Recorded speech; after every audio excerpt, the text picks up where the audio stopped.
దేశంలో వక్ఫ్ భూములపై నిజ నిర్ధారణ కమిటీ దేశం ఆంధ్రప్రదేశ్ నుంచి సామాజిక ఉద్యమకారుడు జాకీర్ హుస్సేన్ అన్నగారిని 28 రాష్ట్రాలు 3 కేంద్రపాలిత ప్రాంతాల్లో ఆంధ్రప్రదేశ్ నుంచి రాష్ట్రపతి గారికి ప్రధానమంత్రి గారికి నివేదిక ఇవ్వడానికి ఉద్యమకారుడిని అంటే వక్ఫ్ బోర్డులో 245 మంది ముతవల్లీలు ఉంటారు. ఆంధ్రప్రదేశ్ రాష్ట్రంలో ఈ 245 మంది అధ్యక్ష కార్యదర్శులు కానీ ముతవల్లీలు కానీ ఏకగ్రీవంగా కానీ ఎలక్షన్ ద్వారా ఎన్నిక జరిపి వక్ఫ్ బోర్డు చైర్మన్ని ఎన్నుకోవాల్సి ఉంటుంది. అది వక్ఫ్ బోర్డు చట్టం. వక్ఫ్ బోర్డు చట్టంలో ట్రిబ్యునల్ కమిషన్ ద్వారా ఆంధ్ర రాష్ట్రంలో 77,000 ఎకరాలు భూములు ఉన్నాయి. రాష్ట్రంలో 40,000 ఎకరాలు భూములు అన్య మతస్థుల చేతుల్లో అన్యక్రాంతమైపోయి వాళ్ళ స్వాధీనంలో ఉన్నారు. వక్ఫ్ బోర్డుకి ఈ రాష్ట్రంలో 13,400 మసీదులు ఉన్నాయి. ఆంధ్రప్రదేశ్ రాష్ట్రంలో ఇక్కడ ఓటర్లుగా ఎంతమంది ఉంటారు అంటే 245 మంది ఓటర్లుగా ఉన్నారు. ఈ భూములన్నీ కూడా ఇటు ఇచ్చాపురం నుంచి అటు తల వరకు పలవనేరు వరకు ఇటు కోదాడ వరకు కూడా ఈ భూములన్నీ కూడా వక్ఫ్ బోర్డు స్వాధీనంలో ఎవరైతే అధికారులు ఉంటారో అదేవిధంగా ఎన్నుకోబడ సభ్యులైతే ఉంటారో వీళ్ళంతా కూడా లంచాలకు అలవాట్లు పడి అధికార దుర్వినియోగం చేస్తూ గత ప్రభుత్వంలో చేసిన తప్పు మరి ఇదే ప్రభుత్వం కూడా చేస్తూ ఉన్నది. ఎన్నికలు నిర్వహించకుండా వక్ఫ్ బోర్డు కమిటీ వేయడం అనేది అది భావ్యం కాదు, రాజ్యాంగానికి విరుద్ధం. అందుకనే హైకోర్టులో దాదాపుగా 10 కేసులు పడ్డాయి. మరి రాష్ట్ర విభజన జరిగినాక ఆంధ్రప్రదేశ్ తెలంగాణలో 52% ఆంధ్రప్రదేశ్కి, తెలంగాణలో 48% మాట డివిజన్ కూడా జరగల. మరి 6 నెలలైంది ప్రభుత్వానికి, 6 నెలలు ఇచ్చాం కాలం. మైనార్టీ కార్పొరేషన్ నిధులు కానీ ఉర్దూ అకాడమీకి నిధులు కానీ మరి ఆంధ్రప్రదేశ్ డివిజన్ జరిగినాక గత ప్రభుత్వం అయినా ఈ ప్రభుత్వం అయినా హజ్ హౌస్ నిర్మాణం జరగల. ప్రతి రాష్ట్రంలో కూడా ఒక ఫత్వా జారీ చేయడానికి ఒక జుమా మసీదు ఉండింది. జుమా మసీదుకు 100 ఎకరాల స్థలాన్ని కేటాయించండి అని రాష్ట్ర ప్రభుత్వానికి గత ప్రభుత్వానికి చెప్పాం, ఈ ప్రభుత్వానికి కూడా చెప్పాం.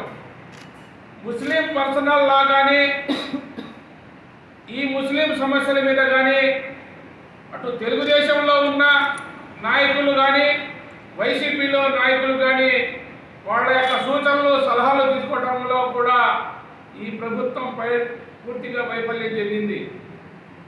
వక్ఫ్ బోర్డులో షియాలు, సున్నీలు, తబ్లిగ్ జమాత్, అహ్లే సున్నతుల్ జమాత్, జమాత్ ఇస్లాం హింద్ అనేక సంఘాలను ప్రాతినిధ్యం కల్పించుకుంటూ జిల్లాల వారీగా అధ్యక్షులను నియమించుకుంటారు వక్ఫ్ బోర్డులో.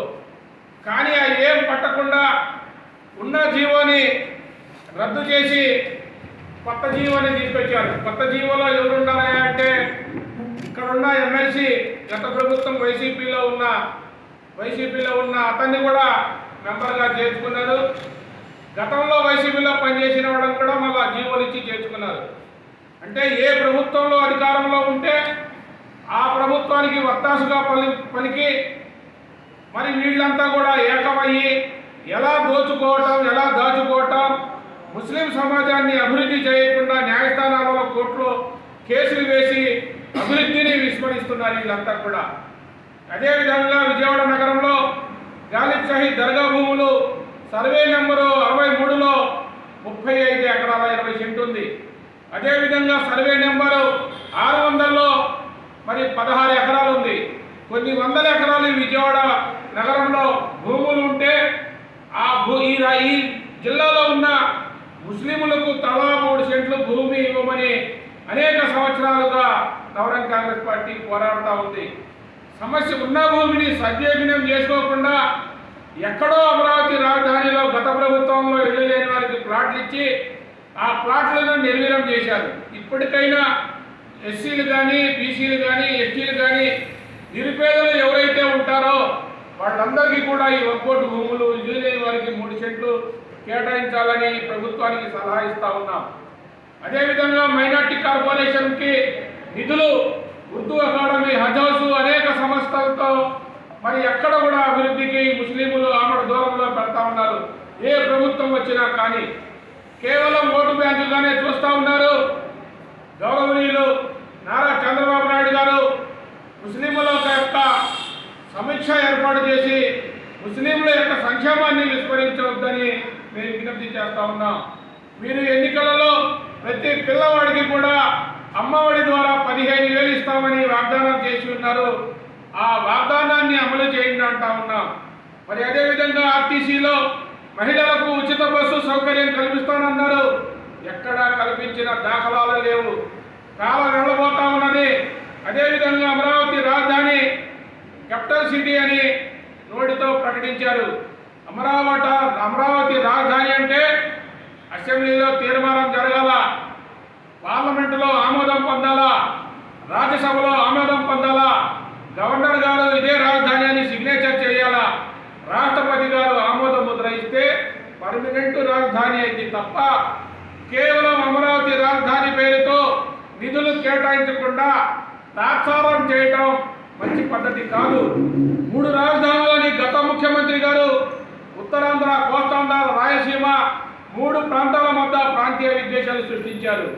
మీరు ఒకటే రాజధాని అన్నారు. ఒకటే రాజధాని ఏ విధంగా అమలు చేస్తారో పర్మనెంట్ రాజధానిగా మీరు అసెంబ్లీలో ఎందుకు తీర్మానం చేయలేదని ఈ రాష్ట్ర ప్రభుత్వాన్ని విజ్ఞప్తి చేస్తున్నా. కేవలం మాటలతో కాదు, చేతలతో చూపించి అమరావతి రాజధాని చేసే విధంగా కార్యాచరణ చేయండి. పార్లమెంటులో బిల్లు పెట్టండి. రాష్ట్రపతి గారి చేత ఆమోద ముద్ర ఇచ్చి సంతకం చేస్తేనే అది పర్మనెంట్ రాజధాని అయితే తప్ప గతంలో మీరు అమరావతిని తాత్కాలిక రాజధాని అన్నారు. ఆ తాత్కాలిక రాజధాని వలన ఆంధ్రప్రదేశ్ రాష్ట్రంలో ఉన్న మరి బడుగు బలహీన